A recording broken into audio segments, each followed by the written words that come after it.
রবীন্দ্রনাথ ঠাকুরের জীবন স্মৃতির পরবর্তী অংশ। ভোরে উঠিয়া বুক দুরু দুরু করিতে করিতে বাহিরে আসিয়া দাঁড়াইলাম। আমার পূর্ববর্তী ভ্রমণকারী আমাকে বলিয়াছিল, পৃথিবীর অন্যান্য স্থানের সঙ্গে বোলপুরের একটা বিষয়ে প্রভেদ ছিল, এই যে কুঠিবাড়ি হইতে রান্নাঘরে যাইবার পথে যদিও কোনো প্রকার আবরণ নাই, তবু গায়ে রৌদ্র বৃষ্টি কিছুই লাগে না। এই অদ্ভুত রাস্তাটা খুঁজিতে বাহির হইলাম। পাঠকেরা শুনিয়া আশ্চর্য হইবেন না যে আজ পর্যন্ত তাহা খুঁজিয়া পাই নাই। আমরা শহরের ছেলে, কোনো কালে ধানের ক্ষেত দেখি নাই এবং রাখাল বালকের কথা বইয়ে পড়িয়া তাহাদিগকে খুব মনোহর করিয়া কল্পনার পটে আঁকিয়াছিলাম। সত্যর কাছে শুনিয়াছিলাম বোলপুরের মাঠে চারিদিকেই ধান ফলিয়া আছে এবং সেখানে রাখাল বালকদের সঙ্গে খেলা প্রতিদিনের নিত্য নৈমিত্তিক ঘটনা। ধান ক্ষেত হইতে চাল সংগ্রহ করিয়া ভাত রাঁধিয়া রাখালদের সঙ্গে একত্রে বসিয়া খাওয়া এই খেলার একটা প্রধান অঙ্গ।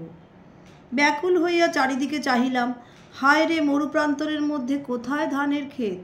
রাখাল বালক হয়তোবা মাঠের কোথাও ছিল, কিন্তু তাহাদিগকে বিশেষ করিয়া রাখাল বালক বলিয়া চিনিবার কোনো উপায় ছিল না। যাহা দেখিলাম না তাহার খেদ মিটিতে বিলম্ব হইল না। যাহা দেখিলাম তাহাই আমার পক্ষে যথেষ্ট হইল। এখানে চাকরদের শাসন ছিল না। প্রান্তরলক্ষ্মী দিকচক্রবালে একটিমাত্র নীল রেখার গণ্ডি আঁকিয়া রাখিয়াছিলেন, তাহাতে আমার অবাধ সঞ্চরণের কোনো ব্যাঘাত করিত না। যদিচ আমি নিতান্ত ছোট ছিলাম, কিন্তু পিতা কখনো আমাকে যথেচ্ছ বিহারে নিষেধ করিতেন না।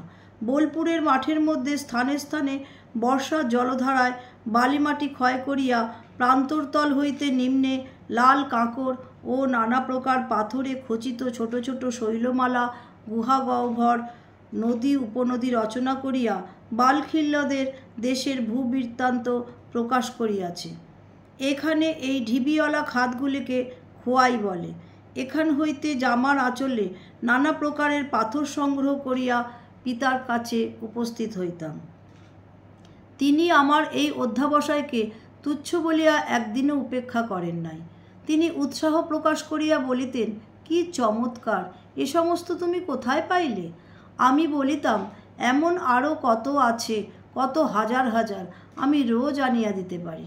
তিনি বলিতেন, সে হলে তো বেশ হয়, ওই পাথর দিয়া আমার এই পাহাড়টা তুমি সাজাইয়া দাও। আজ এই পর্যন্ত।